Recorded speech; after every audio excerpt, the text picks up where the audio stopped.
ভাইজান এই পারফিউমটা চেক করেন, এই দেখেন। আরে এই পারফিউম থেকে এত টাকা বের হচ্ছে কেন বুঝলাম না তো। আরে পারফিউম থেকে সুগন্ধের বদলে টাকা বের হচ্ছে। আরে এত টাকা আমিও কেচে নাই। এই ধরলাম। ভাইজান এই পারফিউমটা আপনার কাছে কেমন লাগছে? ভাই অসাধারণ লাগছে, এর সুগন্ধ অনেক অসাধারণ। হবে না ভাইজান, শুধু চীন থেকে ইম্পোর্ট করেছি আমি। এর গ্রান্ট আমার অসাধারণ লাগছে। এরকম আর আছে? আরে হ্যাঁ ভাইজান আছে তো, এই দেখেন আরো আছে। তা আপনাকে চেক করে দেখাই। আরে না এটা লাগবে না, আমার ওইটাই লাগবে প্রথমটা। আরে ভাই এটাই তো সেম, এটার ভিতর থেকে টাকা বের হয়। কিসের টাকা? যে মানে এটার ভিতর থেকে সুগন্ধ বের হয়। আরে হ্যাঁ ভাই হ্যাঁ, কিন্তু আমার ওইটাই লাগবে। আপনার কোন সমস্যা আপনি দিতে পারেন। এই পারফিউমের দাম কত?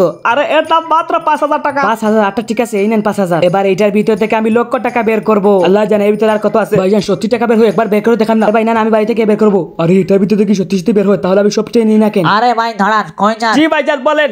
এই পারফিউমের দাম কত করে? জি ভাই এক একটা পারফিউম মাত্র 5000 টাকা। বাপরে খুব দাম, এটা আমি আর নিব না। হালা আমি জানতাম তুই দিবি না, শালা ফকিন্নি। আরে ভাই দাঁড়া এত রেগে আছেন কেন? এদিকে একটু আসেন, এদিকে আসেন ওইদিকে। জি ভাইজান এবার বলেন। এই সবগুলো ফুল আছে তো? আরে হ্যাঁ ভাই হ্যাঁ ফুল। আমি এই সব পারফিউম কিনবো, দাম কত দিবে?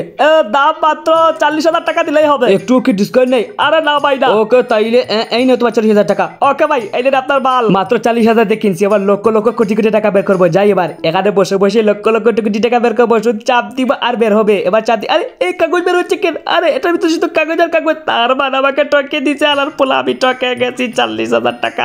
বোকাকে ভালো করে টকে দিছি। হে উস্তাদ।